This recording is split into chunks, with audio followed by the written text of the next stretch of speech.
Good morning. I wanted to explain to all of our viewers a new concept that we came up with.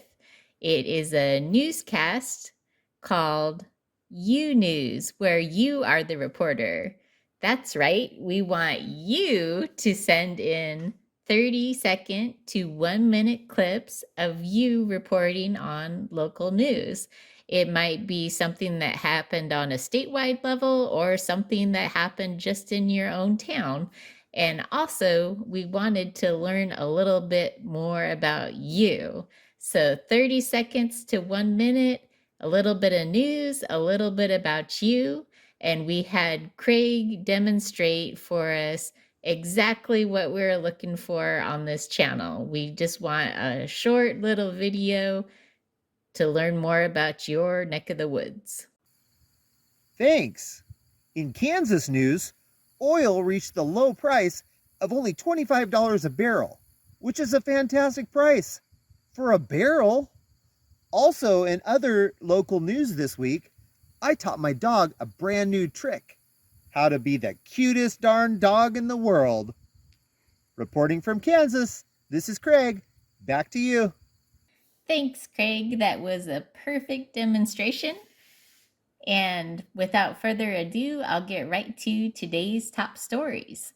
Starting off with China. China is in a deep financial crisis. They recently announced it would be cutting its lending rates across the board. This is a red flag to the dire state of the Chinese economy, as most of the world is increasing interest rates due to extreme inflation. Because of the harsh COVID lockdowns, the Chinese real estate economy is hurting badly.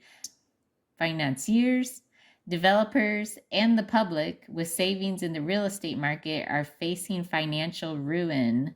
China is trying to revive the market by offering loans at a low interest rate. With China heavily involved in real estate worldwide, the economic backlash of a dying Chinese market could have unfavorable results even in the US. So that was a good story to start your day off with. Very encouraging. However, I do have some good news, and that is about the current state of gas prices.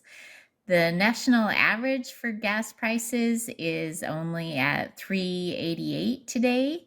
This is on a downturn for 70 days now, so that's encouraging until the fall comes about. The national high is 532 in Hawaii, and the national low is 340 in Mississippi. In other news, it is back to school time. This back-to-school season shows a sharp decrease in an essential element to public schools, that is, students. Over the last 2 years, more than 1.2 million children have unenrolled from public schools. This is predominantly seen in large urban areas such as Chicago, New York, and Kansas City. The reason for parents pulling their kids from public schools vary. Reasons cited include dissatisfaction with vaccine and mask mandates, curriculum, and child safety within the school system. There are also free online schools giving parents a new option to homeschool when they otherwise would lack the confidence to take on the education of an older student. If I had the choice as a child, I think I would prefer to have homeschooled as well. Odd things aren't just going on land, however, they are also going on in the ocean. I have a story about a bottlenose dolphin with an odd appetite. Scientists in San Diego are trying to explain why a certain bottlenose dolphin has a craving for venomous snakes. This dolphin was observed eating up to 8 venomous snakes daily off the Californian coast. However, bottlenose dolphins have never before been witnessed eating a snake, but are seen playing with the scary sea creatures until now. This particular dolphin is part of a trained group that searches out underwater mines. No word on whether this special training has changed the dolphin's appetite to deadly sea serpents. Next up, President Biden explains why he has some good news for those with heavy debt. To the pandemic to minimize the economic impact of the harm of COVID imposed on individuals, families, and businesses. You all were there with recovery. Look, we increased unemployment benefits for workers who were laid off. We provided loans to small businesses so they could stay afloat and take care of their families and their employees. We provided assistance to people to put food on the table. Remember those long lines you guys would all film of cars? Decent looking cars, not jalopies, nice cars.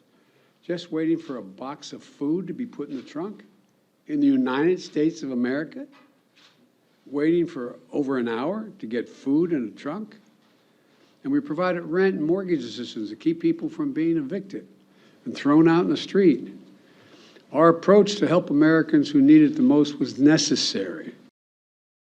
And for our final story, I have happy news. Dog owners always knew that their fuzzy buddies were excited to see them come home after a period of absence, yet Professor Takifumi Kikutsui is convinced dogs can even cry tears of joy. The professor noticed some teary action when his poodle was nurse feeding her pups. The hormone oxytocin is linked to lactation and also emotions. He wondered if the oxytocin responsible for his poodle to be able to nurse also caused the poodle emotions, leading to tears. In his experiment, the professor measured how much tearing increased in a dog after seeing its owner return. The results were astounding. Tearing increased 10% in dogs seeing their owners return. In the control group, however, tearing did not increase in the dogs seeing strangers return. This leads the researchers to the conclusion that yes, dogs do in fact cry for joy. Very interesting thought. And that's all I have for you today. Thank you so much for joining us, and I look forward to the next broadcast. God bless.